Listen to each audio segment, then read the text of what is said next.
Hey, what's going on, YouTube? Find some green here, and welcome to the first episode of Pitch Out. Pitch Out is going to be a series where we discuss the feature premieres from Thursdays, maybe an occasional deep dive from Tuesday, any streams throughout the season, along with potential roster updates, gameplay, content, and maybe an occasional guest either from any of the guys from the Running Bases series that we're going to run in this year, and maybe another YouTuber. I'd love to get Kenny from KDJ TV on. Maybe him and I can collab with something. Both being Yankee fans, and I enjoy his content. He always does a really good job. Let's get right into ambush hitting. So ambush hitting, everyone kind of thought it was gonna be like guest pitch, and I assumed it was gonna be like guest pitch, except they only let you guess location, and it's slightly different than before. Whereas in years past, the guest location, the zone would just light up, and you know where the pitch was going. Didn't really do anything else besides tell you the location itself. With this one, it's going to increase the PCI size for the zone that you've guessed, provided you guess correctly. If you don't guess correctly, it will shrink the PCI size. Now, they do mention somewhere within the stream that if you do not guess correctly, it increases the difficulty by 2 times. And if you do guess correctly, it decreases the difficulty by 1. So if you're playing on Legend and you guess inside and it's right, then you'll be playing on Hall of Fame. And if you're playing on All-Star and you guess wrong, it's going to turn it into Legend difficulty. Now, it's optional. You don't have to use it. I would suggest that you do. And, some people aren't going to like this idea. But my idea is simply going to be this. I am planning on sitting in a specific zone, looking for a specific pitch for probably 2 strikes of each at bat. And if I get it, I'm swinging. And if I don't, I'm not. It's plain and simple. And when I get to 2 strikes, I'm going to treat it just like I did with MLB 24. And we're going to try to protect the entire plate. Because that seems to be the best way to do it. I don't see why you wouldn't. It doesn't make a hell of a lot of sense to me to go up there hacking. The first thing that I would do as soon as the game comes out, as soon as you're done ripping your packs, and as soon as you're done selling all of your cards, because that's what you should be doing on launch night the following day, as you try to build up your stub count, I would immediately jump into custom practice, and I would jump into not hitting, but I would jump into pitching. Well, what am I talking about? So the first thing that we need to figure out is if they fix the damn strike zone or not. Because if the strike zone is the same way that it was in MLB 24, most pitches that are on the black aren't going to be called strikes. All right, and this is going to give you, if this is the case, a gigantic advantage. Because now not only could you sit middle in or middle out, depending which way you want to attack it, you can sit middle in and you could sit middle out. And then you know that if a pitch is borderline outside, you don't have to swing even with 2 strikes, most likely. Because odds are it's probably going to be called a ball. For the record, Manny's no doubt animation is disgusting and his swing looks phenomenal. I'm assuming he's probably going to be a collection. He might not, but I wouldn't be surprised if him and Clemens are both collections. No, they couldn't be, because they're both in the AA and the American League. One of them probably will be. His swing is so good. Like, I know that it's widgets and it's whatever, but it still looks fantastic. With that said, yeah, that would be my plan. Pick one zone, stay in that zone, try to ambush a pitch, look fastball, and then react to off speed if they hang a slider or a changeup or a curveball. And then with 2 strikes, protect. And just go from there. Like I said, I don't see why you wouldn't. If you can manage to lower the difficulty by 1 level, then so be it. And if the opponent figures it out, I'm not saying every single at bat with every single batter you need to sit inside. You should probably mix it up because they're going to mix up their pitches. But that's how I would do it. Now, infield reactions are kind of interesting this year, right? Because they've now taken into consideration that reaction time actually matters. So playing Corey Seager at shortstop really probably isn't viable anymore. You might get away with it at second, probably better off at third, but playing him at short will not work. Playing guys with low reaction time will not work. And you can see here with this, I still think that if that's a faster runner, because of the way that animation worked right there, I know that obviously he planted immediately and threw. I think that guy would have been safe. But for the most part, seems like this reaction time thing is going to be kind of cool. Early game is probably going to suck. You know, they made sure to tell us there's not really going to be any 99s at the beginning of the game, which means that you're going to have guys with probably low reaction, not the greatest fielding. It's going to be a potential shit show. There's no real way around saying it. A lot of that right there. But it is what it is. You know, it'll get easier as the game increases, or maybe they'll tweak the difficulty of it while the game increases. Maybe it's a little easier at the jump. We'll have to see. But maybe not. You know, essentially what they said is going to pop up here is that if you have 99 reaction, you're like guaranteed at a 100% perfect jump. And then it's scaled down as you go to 50% if you're like 75, and then I think it's like 25% if you're 50 or under or something. But you know, it's nice to finally see them put a premium on some defense. God knows we've seen plenty of lineups with a whole bunch of bronze fielders where they just pick guys that'll beat the shit out of the ball and it's home run derby. This may counterbalance it a little bit. I'm not completely sure. You know, time will tell, and we'll have to see. Moving on from this, though, let's see if we can't find the throw meters.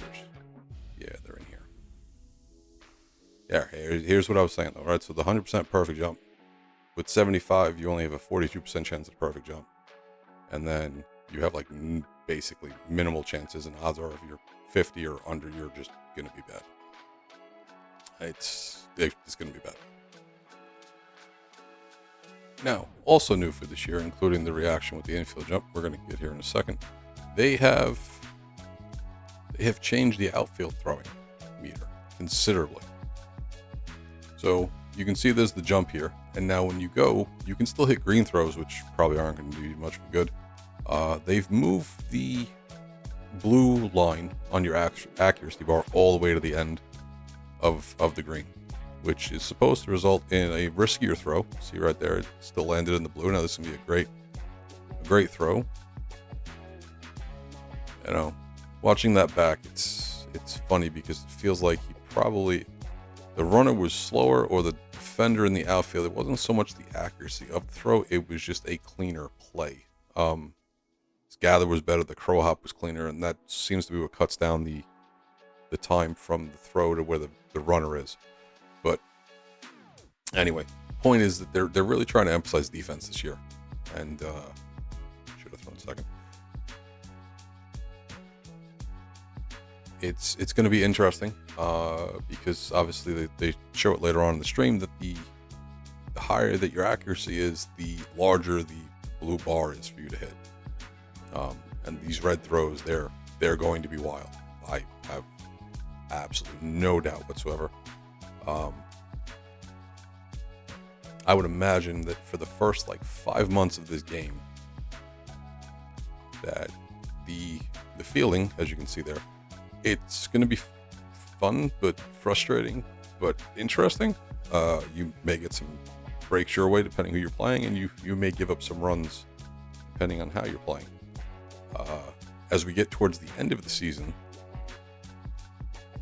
you'll probably find that it's relatively easy. I expect people to pick up on this just like we picked up on the sliding bar and the middle at one point when that came out. With this one, the further along the game progresses in this game cycle, it'll get easier to hit the blues, I would imagine, because you're going to get to the point where the 99s come out and they'll have 99 accuracy, or they'll have 95 accuracy instead of 75, and you know it'll look like a giant balloon at the end of the bar for you to hit.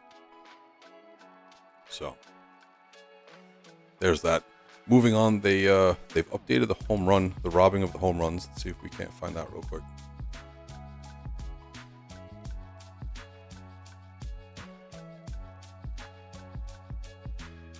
No, not yet.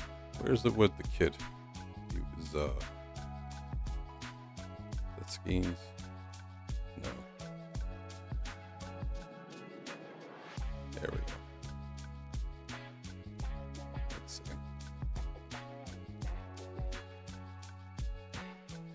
No, so he just gets pitch hitting. Yeah, here we go. This is what I was talking about with the ambush hitting.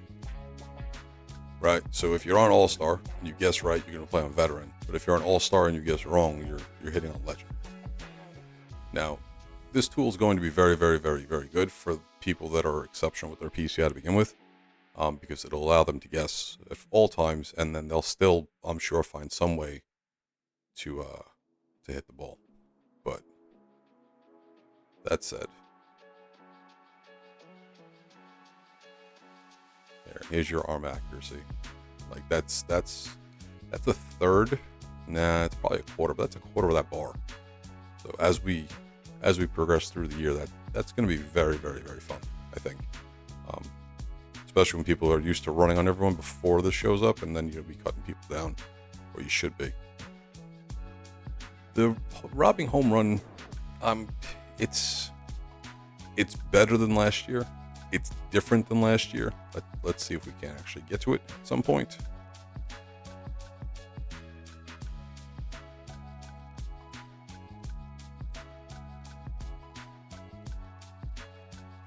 Maybe not.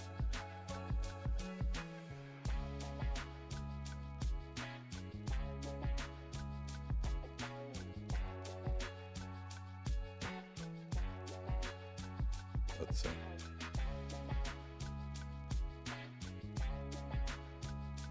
There we go. There's one right over here. So the cool thing about this is, depending how you time it, it gives you the ability to get a different animation. There's going to be a cool one. It might actually be this one right here, where he actually scales up the wall. Yeah, like that's pretty cool, right? And he didn't have to get there exactly on time. He just needed to get there when it was still within the green, right? So if you watch this one here, right, he didn't time that one out real well, so he missed. Okay, now there was at least one on stream, but I don't know if we're going to see it here or not, where you still got the crazy shake dance back and forth trying to get close enough to the wall at the right time to jump. I don't know if that's intended or if it just happened to be the way it worked, because the guy that was on the sticks was used to doing that from last year. But at the end of the day, it's a nice little improvement. They show any more? No, they switched over something else. So let's go back a bit. That one he jumped too early. Let's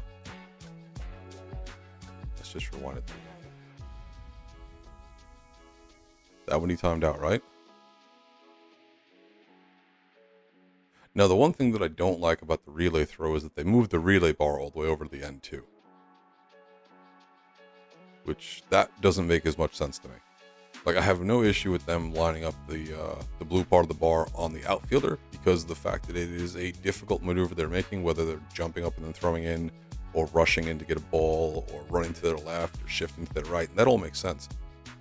The cutoff man, though, however, right, he's already set up in this position. Like, he's there, and he's waiting for it. Like, you know, if you ever played baseball, or if you played softball, or whatever, you were taught how to line up for a cutoff, where you're supposed to have an accurate throw.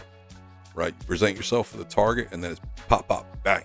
I don't quite understand why they made it so that the blue is still at the very end of that bar as well. I feel like that one probably should be more middle, just because of the fact that you're, like I said, you're not exactly stationary, but as long as it's a good throw, you're pretty much set up and ready to chuck. But it is what it is, I guess.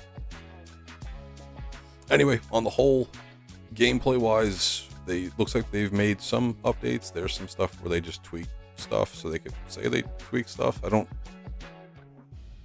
not going to bash it. I can appreciate the innovation, or at least what they're trying to do to make it where it's a little different than every other year past. Graphically, it looks pretty similar to last year if you were already on PlayStation 5. I wasn't expecting a major difference, especially considering that what the hell happened there? Just screwed up. Okay. I wasn't expecting a major difference, especially because they're still on the old engine. But you know, for the most part, it looks cool. You have the option to remove the icons from the bottom of your player. I expect to remove mine as soon as the game starts. One quick quality of life item they have, and I'm not going to go back through here and try to find it, but they did make it where you can preset your anchor if you do use the PCI anchor for left-handed and right-handed batters. That way it shows up exactly where you want it before each at bat begins. which for me is nice because I always try to anchor, and sometimes it doesn't always register. At least this way it's already preset from the menu, and I don't have to worry about clicking on anything. I can just go right in and get going. Now, if you have any thoughts, any comments, did you love it? Did you hate it? Are you excited? Are you like, why the hell am I buying this? By all means, please comment down below.